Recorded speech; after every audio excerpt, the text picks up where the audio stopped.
CPR concept based problems. దీంట్లో మళ్ళా 4 types of problems ఉంటాయి. ఈ కాన్సెప్ట్ బేస్ చేసుకొని మళ్ళీ మనకి 4 టైప్స్ ఆఫ్ ప్రాబ్లమ్స్ ఉంటాయి.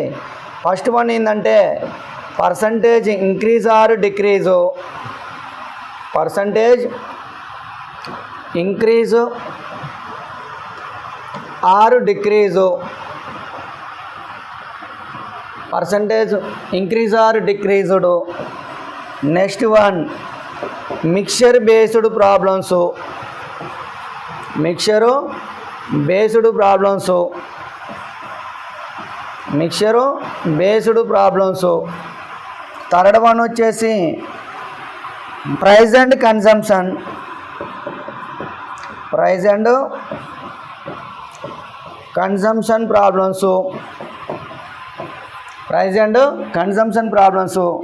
ఫోర్త్ వన్ వచ్చేసి income tax problems, income tax based problems, income tax based problems.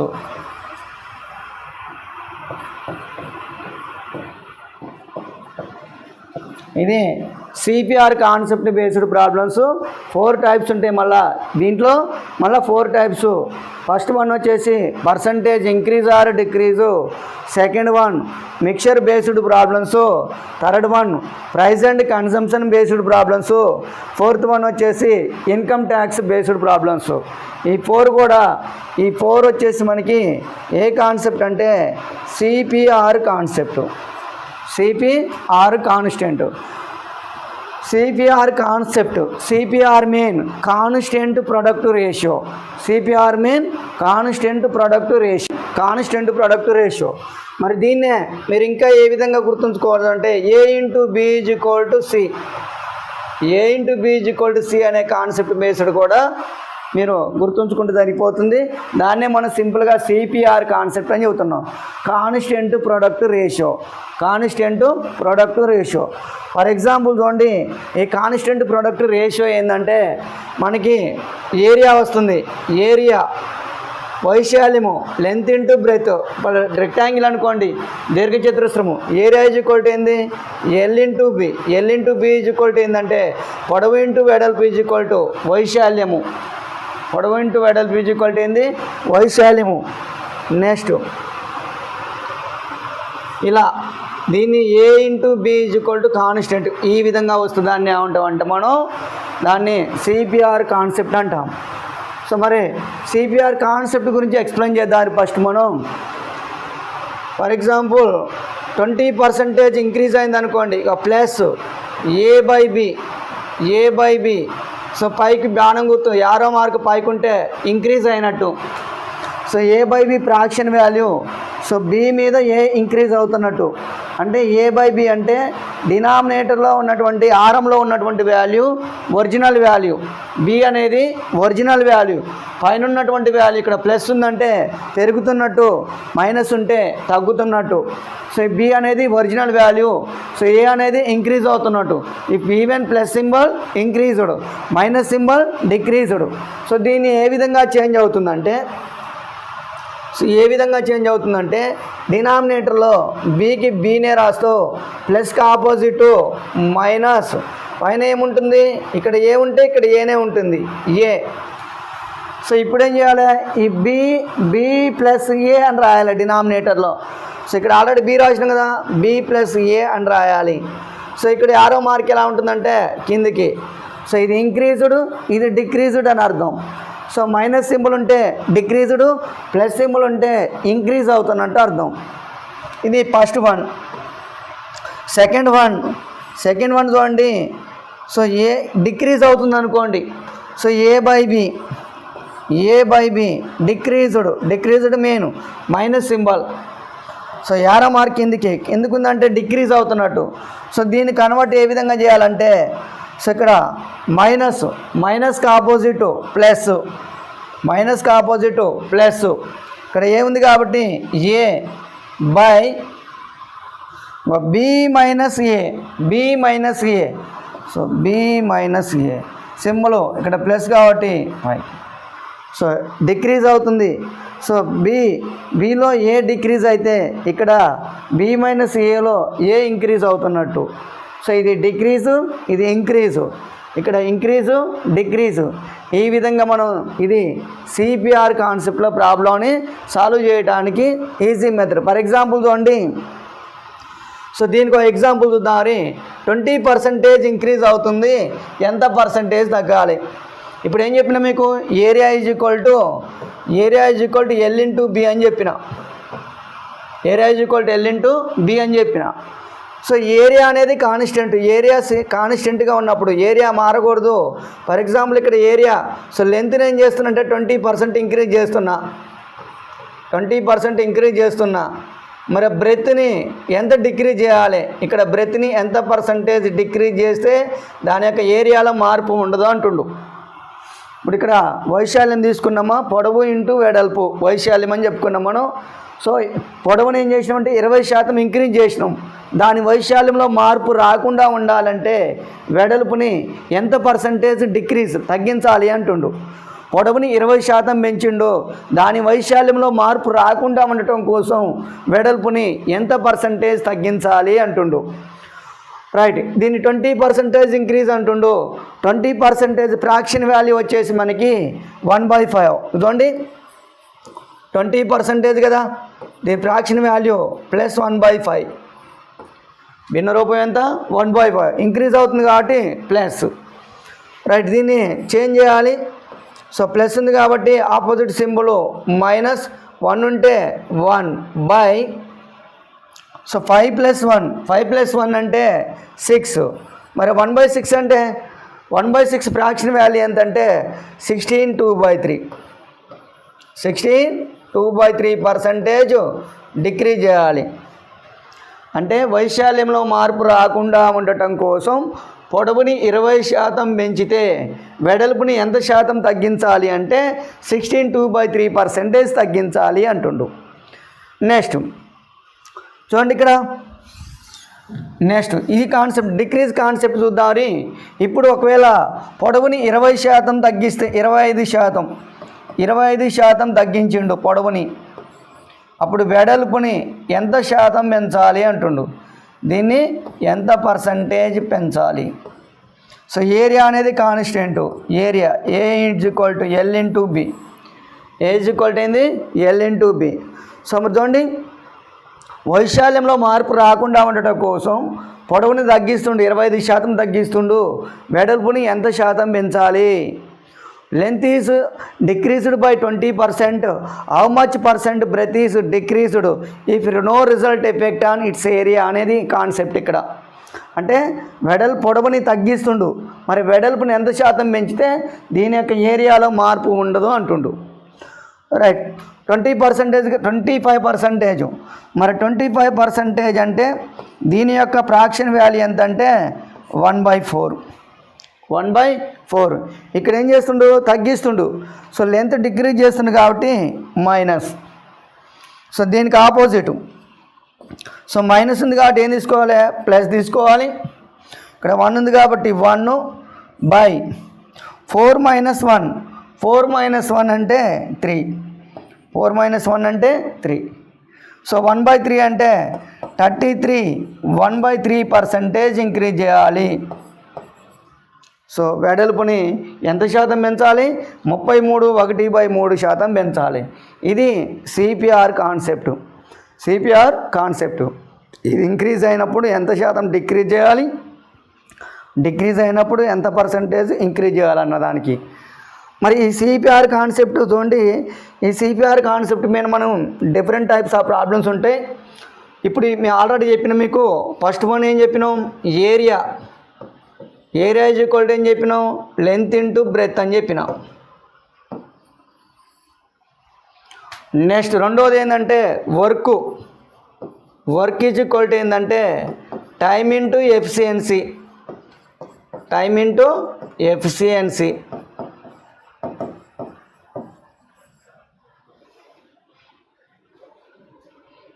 మూడోది distance is equal to time into distance is equal to ఏంది, time into speed. Next చూడండి, area is equal to L into B, work is equal to time into efficiency, distance is equal to time into speed. Income tax is equal to income into tax rate, income into tax rate. Next fifth one మనకి sum is equal to some of number, some is equal to average into numbers. Some is equal to ఏంది, average into numbers. So ఈ విధంగా మనం ప్రాబ్లమ్స్ని చాలా ఇన్ని టైప్స్గా use అవుతుంది. ఇగో ఈ టైప్ ఆఫ్ కనబడితే అక్కడ మనం ఏం అప్లై చేయొచ్చు అంటే సిపిఆర్ కాన్సెప్ట్ అనేది అప్లై చేయొచ్చు అనేది ఐడియా రావాలి. So area is equal to L into B అని, work is equal to time into efficiency అని, distance is equal to time into speed అని, income tax is equal to income into tax rate అని. Next ఇంకా so expenditure is equal to price into consumption. చూడండి, price into consumption అని, price into consumption. So ఇవన్నీ కూడా CPR rule apply చేయొచ్చు అనేది idea రావాలి మీకు.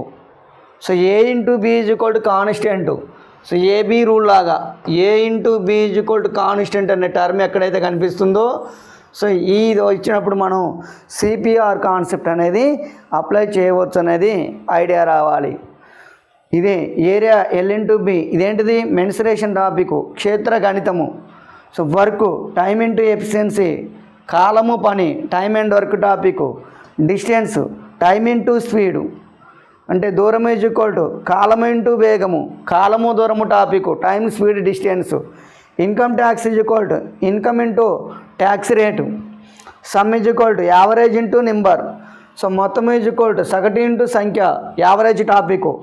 ఎక్స్పెండిచర్ ఖర్చు ఈజ్ ఈక్వల్ టు ఏంటంటే ప్రైస్ ఇంటూ కన్జంప్షన్, ధర ఇంటూ వినియోగము, దాన్నే ఖర్చు అంటాము. ఇది ప్రాఫిట్ అండ్ లాస్. సో ఈ విధంగా మనం సిపిఆర్ కాన్సెప్ట్ అనేది అప్లై చేయవచ్చు. మరి ఈ సిపిఆర్ కాన్సెప్ట్లో మనకి ఎన్ని టైప్స్ ఆఫ్ ప్రాబ్లమ్స్ ఉంటాయి అనుకుంటున్నాం మనం? 4 టైప్స్ ఆఫ్ ప్రాబ్లమ్స్ అని చెప్పిన. అందులో ఫస్ట్ వన్ ఉంది percentage increase or decrease model నేర్చుకుందాం. Percentage increase or decrease problems. So ఈ పర్సంటేజ్ ఎలా ఇంక్రీజ్ అవుతుంది, ఏ విధంగా డిక్రీజ్ అవుతుంది అన్న బేస్డ్ మీద ప్రాబ్లమ్స్. ఇవ్వండి, if A salary is 20% less than B's salary, by how much percentage B's salary is more than A's salary. A యొక్క జీతము బి కన్నా 20% తక్కువ, బి జీతము ఏ జీతం కన్నా ఎంత శాతం ఎక్కువ, ఎంత శాతము ఎక్కువ. సో ఏ జీతము బి జీతం కన్నా 20% తక్కువ అంటుండు. ఏ జీతము బి జీతం కన్నా 20% తక్కువ, బి జీతము ఏ జీతం కన్నా ఎంత శాతం ఎక్కువ అంటుండు. సో ఫస్ట్ మెథడ్ చూడండి, method 1. So A is to B తీసుకుందాం. A is to B.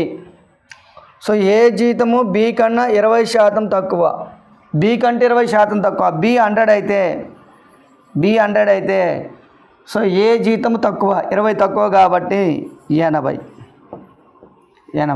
అయితే బి జీతము ఏ జీతం కన్నా ఎంత శాతం ఎక్కువ అంటుండు. సో ఈ బి అనే వ్యక్తి ఏ కంటే ఎంత ఎక్కువ ఉంది, ఎంత ఎక్కువ ఉంది 20. చూడండి 20/80 into 100, 20/80 into 100. 21 sir 24 sir, 4 1 sir 425 sir. So ఎంత అంటే 25% ఎక్కువ. ఎంత పర్సంటేజు? 25% ఎక్కువ. సో ఇది first method. Next second method. Second method చూడండి, సెకండ్ మెథడ్ ఫార్ములా మెథడు. ఏంటిది? 6/100 minus r into 100, 6/100 minus r into 100. So r value ఎంత? 20. ఇక 20/100 మైనస్ 20 అంటే 80 into 100. So 21s are 24s are 4 1s are 4 25s are. So answer ఎంత అంటే 25%. Answer ఎంత 25%. ఇక్కడ చూడండి లెస్ ఉంది కాబట్టి మైనస్, ఒకవేళ మోర్ ఉంటే ప్లస్ తీసుకోవాలి, ఇది second method. Next third method చూడండి. థర్డ్ మెథడు సో లెస్ కదా, less by 100 minus less, 100 minus less into 100. ఒకవేళ మోర్ ఉంటే ప్లస్ తీసుకోవాలి. సో లెస్ ఎంత 20/100 మైనస్ 20 అంటే 80 into 100. So 21s are 24s are 4 1s are 4 25s are. So ఎంత percentage అంటే 25% ఎక్కువ. ఎంత ఎక్కువ? 25% ఎక్కువ. Method 1, method 2, method 3. Next so best method ఏంటంటే fourth method is the best method. చూడండి ఫోర్త్ వన్ బెస్ట్ మెథడ్.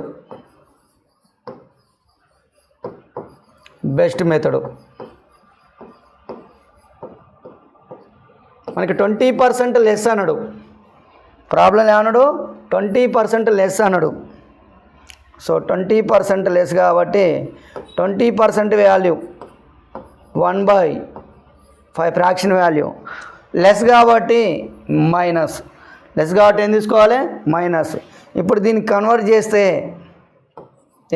చేస్తే సో 1 ఉంది కాబట్టి 1, సో మైనస్ ఉంది కాబట్టి ప్లస్ బై 5 మైనస్ 1 అంటే 4.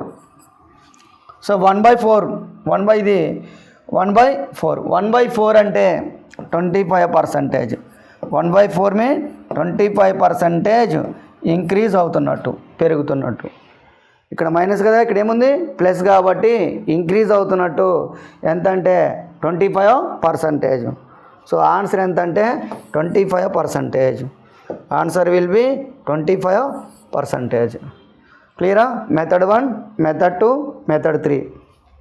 This is the method 4. Next A income is 25% more than B's income how much % less than A's income. A యొక్క జీతము B జీతం కన్నా 25% ఎక్కువ, బి జీతము ఏ జీతం కన్నా ఎంత శాతం తక్కువ. డైరెక్ట్ ఫోర్త్ మెథడ్ రాస్తున్నాం. షార్ట్ కట్ చూడండి. 25% అన్నాడు. 25% అంటే 25% ఫ్రాక్షన్ వాల్యూ ప్లస్ 1/4 ఇంక్రీజ్ కాబట్టి ప్లస్. దీన్ని కన్వర్ట్ చేస్తే ప్లస్ కాబట్టి మైనస్ 1/4 + 1 అంటే 5. సో 1/5 అంటే 20%. 1/5 mean 20%. So answer will B 20%. P is 6 times as larger as Q. The percentage that Q is less than P is. Qకి P 6 రెట్లు పెద్దది, P కంటే Q ఎంత శాతం తక్కువ. ఇదండి Pకి Q, Qకి P 6 రెట్లు పెద్దది. Q 1 అనుకుంటే P ఎంత 6 రెట్లు. P కంటే Q ఎంత శాతం తక్కువ, ఎంత 5/6. 5/6 అంటే తెలుసు మనకి 83 1/3%. 5/6 అంటే ఫ్రాక్షన్ వాల్యూ ఎంత? సో ఇక్కడ Q అనేది P కంటే ఎంత తక్కువ ఉంది? 5 parts తక్కువ ఉంది. 5/6 అంటే 83 1/3%. ఇది 88 కాదు, 83 1/3%. సో ఆన్సర్ వచ్చేసి third option. Next, if the price of petrol is increased by 30%, by how much percent a car owner must reduce his consumption in order to maintain the same budget. Petrol ధర 30% పెరిగెను. ఒక వినియోగదారుడు తన బడ్జెట్లో మార్పు రాకుండా ఉండటానికి ఎంత శాతం వినియోగాన్ని తగ్గించాలి? చూడండి 30% పెరిగిందంట. ఎంత శాతము? 30%.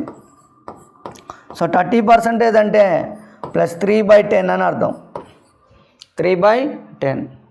సో ఇంత పెరిగింది, ఎంత శాతం తగ్గించాలి అంటుండు. చూడండి తగ్గించాలి కాబట్టి -3/10 + 3 అంటే 13. 10 + 3 అంటే 13. సో దీని పర్సంటేజ్లోకి మారవాలి. డైరెక్ట్ పర్సంటేజ్ వాల్యూ తెలియదు కాబట్టి ఏం చేయాలంటే -3/13 × 100. డైరెక్ట్ తెలిసి రాసుకోండి, లేకపోతే ఇలా. సో 300/13 చూడండి. 13 2s are 26. 13 2s are 26. పోతే 40 ఉంది. 23 3s are 23. 1/13 ఎంతమ్మా? 23 1/13. సో డైరెక్ట్ కూడా చేయొచ్చు, ఎందుకంటే ఇక్కడ 13తో ఎగ్జాక్ట్గా డివైడ్ కావట్లేదు కాబట్టి. సో 13 డినామినేటర్లో ఒకటే ఉంది.